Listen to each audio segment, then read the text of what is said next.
साथियों, वसूलों पर चलना बहुत ही ठीक है। जो वसूल होते हैं हमें उन वसूलों पर चलना चाहिए, तभी हम सफल होंगे। हम रामायण देखते हैं। रामायण में क्या देखते हैं? जब राम को 14 वर्ष का वनवास दिया गया और राज भरत को सौंपा गया, क्या भरत ने उस राज को स्वीकार किया? कभी नहीं किया, क्योंकि उस राज पर उसके बड़े भाई का बैठने का हक था।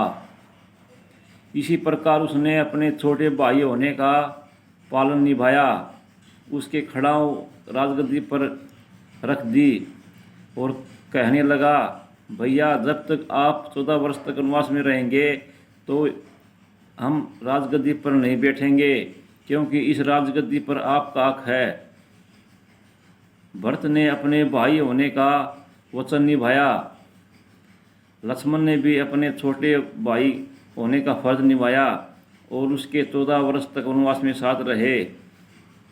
हम तो रामायण देखते हैं, लेकिन उनके वसूलों पर कभी नहीं चलते। देखने से कुछ नहीं होता, आदमी को वसूलों पर चलना चाहिए। रामायण में तो कभी भाई ने भाई का सर नहीं काटा, रामायण में तो भाई ने भाई के साथ दगा नहीं करी। लेकिन हम क्या करते हैं? हम जब रामायण देखते हैं लेकिन उनके वसूलों पर नहीं चलते, भाई भाई का सर काट देता है। क्या यही हम रामायण देखते हैं? अरे रामायण में तो इतनी अच्छी अच्छी बातें बताई गई हैं, लेकिन हम उनके वसूलों पर नहीं चलते। रामायण में तो राम ने पिता की आज्ञा का पालन किया। इसी बात पर लक्ष्मण बहुत क्रोधित हुआ और कहने लगा, नहीं भैया, ये हमारी माता नहीं है, ये हमारी डायन है, जो एक भाई को राजगद्दी दे रही है और दूसरे बेटे को वनवास दे रही है। ये हमारे पिताजी नहीं है। इतनी बात सुनकर राम ने इतने शांत स्वभाव से जवाब दिया और कहने लगे, लक्ष्मण, तुम्हें पता है कि हमने हमारे पिताजी पर क्या गुजर रही है, इसलिए क्यों वो धर्म संकट में फंसे हैं, इसलिए हमें उसका साथ देना चाहिए। एक पुत्र का फर्ज होता है कि वो पिताजी के दुखों के वक्त उसका साथ दे, चाहे कितना ही समय क्यों न हो। पिताजी को संसार या दुनिया या कोई भी उससे दुत्कार दे, लेकिन बेटे का फर्ज होता है कि वह पिता को सम्मान दे, इज्जत दे। इसलिए हमें कोई चीज़ डालो, उसका नाम लेने से हम डूब जाएंगे। नाम किसी चीज़ का मत लो, लेकिन उनके जो वसूल होते हैं उन पर आदमी को चलना चाहिए। अगर हम किसी चीज़ का नाम ले लेंगे, हम कहीं पर जाएंगे, सत्संग देखने जाएंगे, रामलीला देखने जाएंगे, कोई भी डालो, अगर हम उनको देखकर वापस घर बैठ जाएंगे, उनको हम अमल नहीं करेंगे, तो हमें उनको देखने का कोई फ़ायदा नहीं। क्योंकि जब तक हम उन वसूलों पर नहीं चलेंगे तो हमारे कोई चीज़ कोई काम नहीं आएंगी। वसूलों पर चलना बहुत ज़रूरी होता है।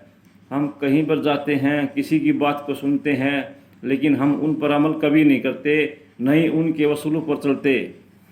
वसूल सबसे बड़े हैं। बुरे वक्त में अगर सच्चा आदमी किसी के काम आ जाता है, हम उससे बड़ा इंसान और कोई नहीं होता। इंसानियत तो ख़त्म हो चुकी है। कोई भी आदमी ऐसा नहीं है जो बुरे वक्त में किसी के काम आए। इंसान के पास पैसा बहुत हो जाता है, लेकिन उस पैसों को आदमी बुरे कर्मों में, धंधों में ख़राब कर देता है, लेकिन अच्छे पुण्य में एक पाई भी नहीं लगाता। बुरे काम में लाख खर्च कर देते हैं, लेकिन अच्छे कमाई में एक पैसा भी नहीं लगाता।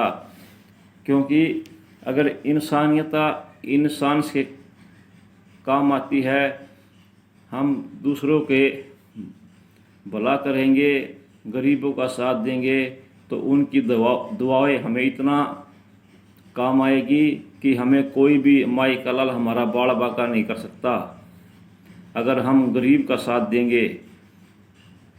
धन की ज़रूरत हो धन का साथ दो, अगर ताकत की ज़रूरत हो तो गरीब की ताकत से मदद करो। लेकिन जब तक हम अपने बड़ेपन को छोड़कर नहीं छोड़ेंगे, बड़े मन के रहेंगे, तो हम किसी का कुछ भी भला नहीं कर सकते। जब तक आदमी की मैं ख़त्म नहीं होगी वो किसी का भला नहीं कर सकता। अगर जब तक आदमी बड़ा बन के चलेगा वो किसी को हाथ पकड़ कर नहीं उठा सकता, क्योंकि वो तो भगवान से भी बड़ा बन गया। अरे भगवान तो कभी भी बड़ा नहीं बना, भगवान ने तो कभी जाति का भेद नहीं बताया, इंसान को छोटा बड़ा नहीं समझा, सब जिसने भी दिल से याद किया उसकी मदद करी। लेकिन हम इंसान से नफरत करते हैं, इंसान से प्रेम नहीं करेंगे तो कैसे हम पार उतरेंगे। कभी अंदर जाकर देखो, हम तो सबकी बुराई करते रहते हैं, लेकिन कभी हमें अंदर भीतर मन से जाकर देखा कि भी हम कितने बुरे हैं, क्या हम ठीक हैं। जब हम दूसरों की बुराई करते हैं तो हम कैसे ठीक होंगे।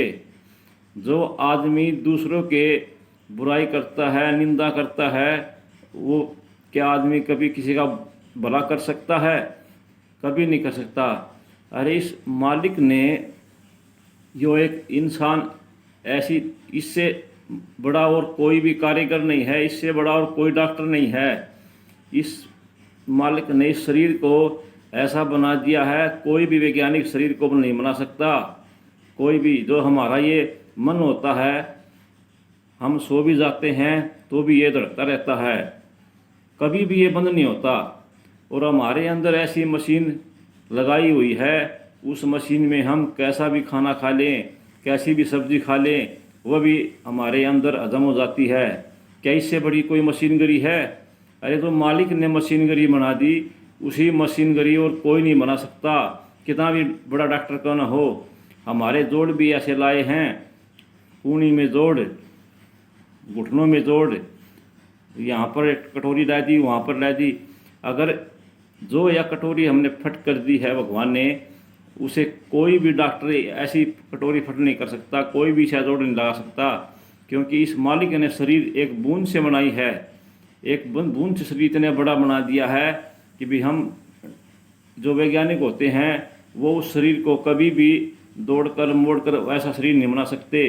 हमारी आँख की पुतली ऐसी बनाई है, ऐसा कोई नहीं बना सकता, क्योंकि इससे बड़ा कारीगर कोई नहीं है धरती पर।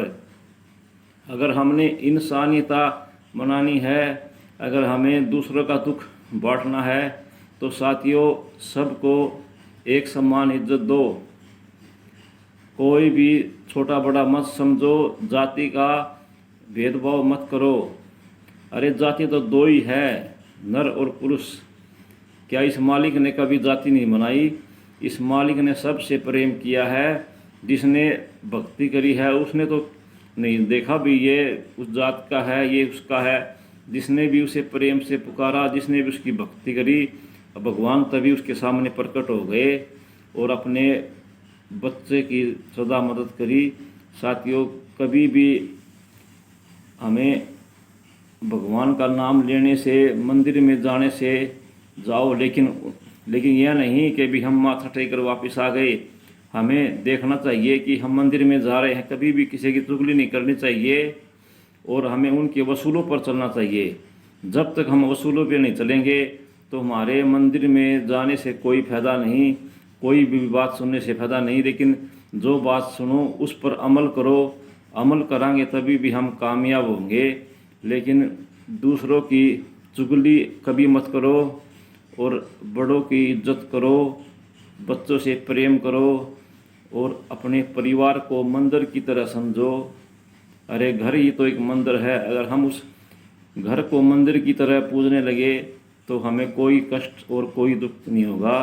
इसलिए सबसे बड़ा परिवार है, परिवार में मिल के रहो, कभी भी परिवार को अलग मत रहने दो और सबसे प्रेम करो। और जो हम बात सुनते हैं उनके वसूलों पर चलो, तभी हमें कामयाब मिलेगी, नहीं तो हमें दुख ही दुख मिलेगा। धन्यवाद।